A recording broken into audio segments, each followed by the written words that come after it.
First up, it looks like we have got, I apologize, I didn't know I was going to be moderating this morning. Indoor radon, does everyone live in a Superfund site? Presented by Chris Bonniwell. Got a mic, great. You got a mic, thank you. Good morning, can everybody hear me?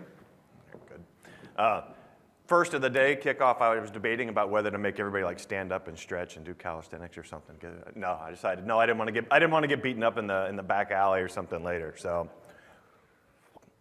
the one question I would have is show of hands, who's happy this is not Zoom?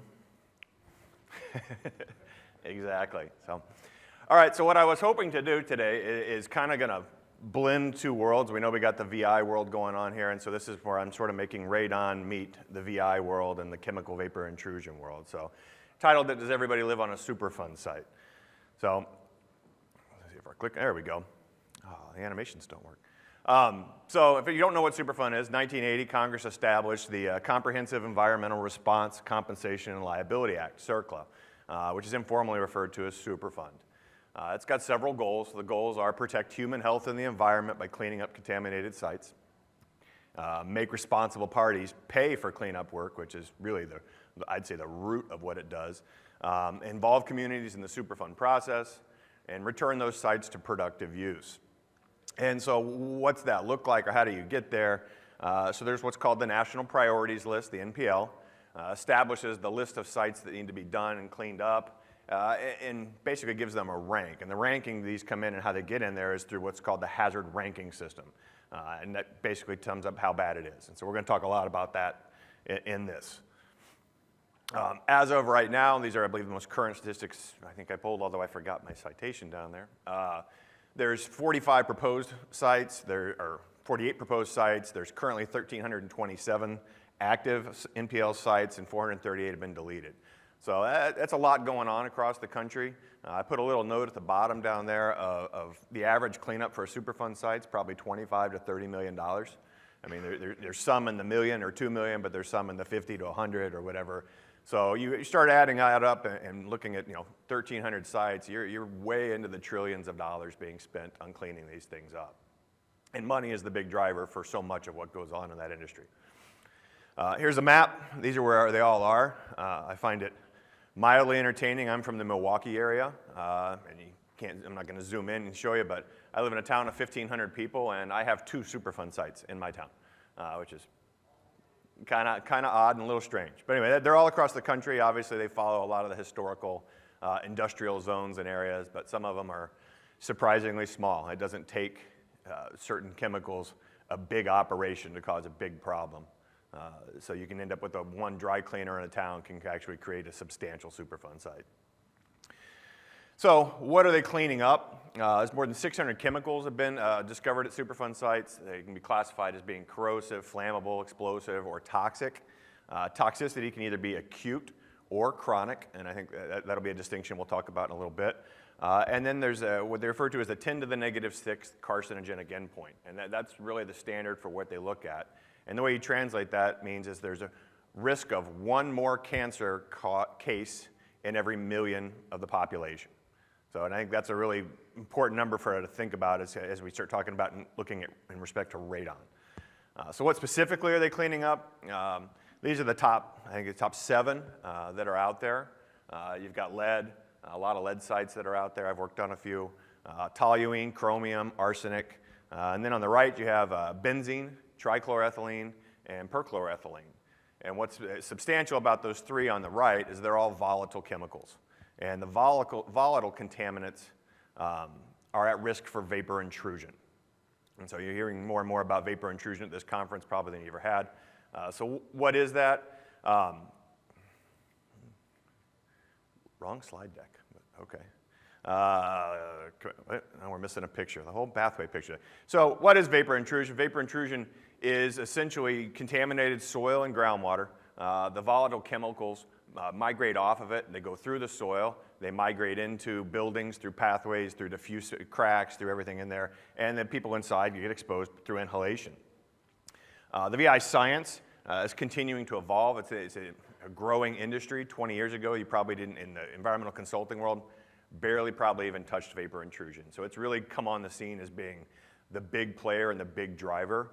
I've hit, decades of cleaning up contaminated soil and groundwater. Everybody's comfortable with that. But then how do you stop people from breathing the air?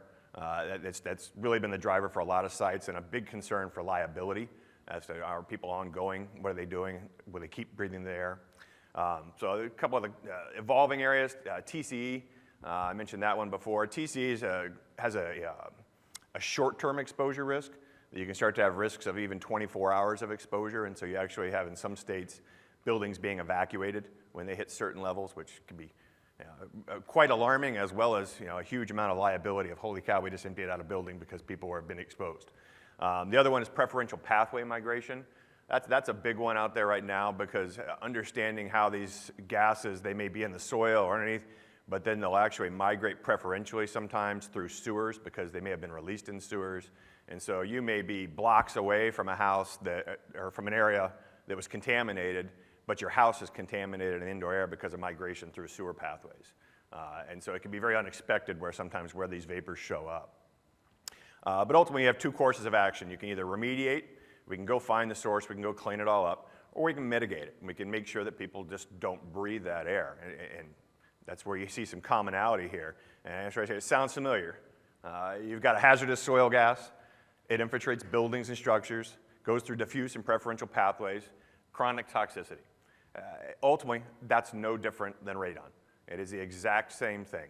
It's just living in a different world than most of the radon people are dealing with. So some of this is, I'm sure, not news to anybody. There's the map of the radon zones.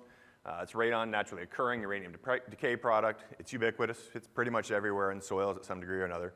It's a chronic toxic risk, infiltrates through the pathways. The cancer risk is 100 to 1,000 times greater than the 10 to the negative 6 number that I gave you. So you want a Superfund site, you start worrying about cleaning things up to 1 risk of cancer in 1 million population. Whereas you're sitting here, and you'll hear today, or one of the days here, about the radon report card, where you start to see real numbers about, okay, well, the induced lung cancer risk is affecting populations of 50, 60, 100 cases per 100,000. So I mean, it's a dramatically greater known documented risk to people than some of the baseline that everybody freaks out about in the chemical vapor world and chemical contamination world. And it's documented, and again, that's the wrong slide deck, so 21,000 lung cancer deaths a year. And I think that's a really interesting thing when you start looking at the chemical VI world or the whole cleanup world. I can't tell you the last time I actually saw documented deaths from a Superfund site. I mean, it's always a projected risk, or maybe there's a cancer or something, but in the radon world, we have extremely good evidence of showing, yeah, this kills people. The other ones are mostly based on, this could kill people. So I think that's a really interesting thing. So I put a little circle up there where I live, and I started wondering, I'm like, could radon make my town a Superfund site? And that's what I wanted to kind of look at. It's like, is it big enough risk? So we're going to go through that. The way you start and make a Superfund site is you use what's called the Hazard Ranking System. The web address is there. Anybody can go get it and download it. It's a simple little program. You just march through different steps and put in some information.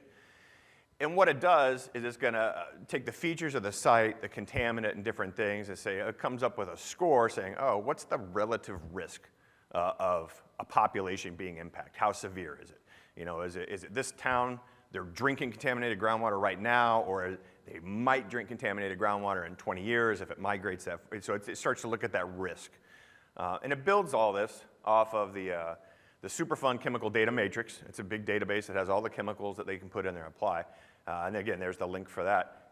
But what's so interesting about that is radon is listed in that database. So you can actually pick it out of there and put it into the hazard ranking system. I don't think anybody ever does, but you can. It's there. So I wanted to do that. So this is what it looks like. You start out with a simple, what's the site information? You start filling some stuff in, and I just put in some placeholders there. But we're ultimately doing a scoring purpose and HRS package. Then the next thing you go into is like, okay, you start to talk about the source. And our source, we have one source. It's Mother Nature. It's defined as an other type of source. It's not a release or whatever. It's just, okay. And then we're not going to talk about, we know that this much was spilled or this much soil. So you have the option of just attributing, okay, we're going to say there's a volume out there. We don't know what it is, but we know it's greater than 0. And I think that's a safe assumption to say for radon and almost anywhere.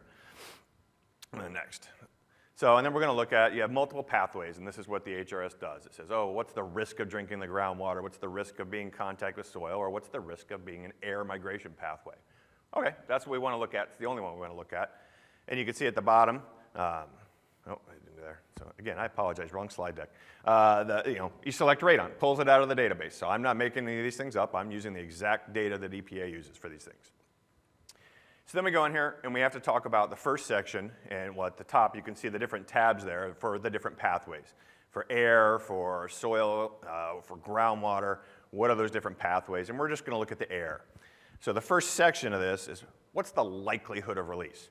And ultimately that pull down menu, the number there is 550.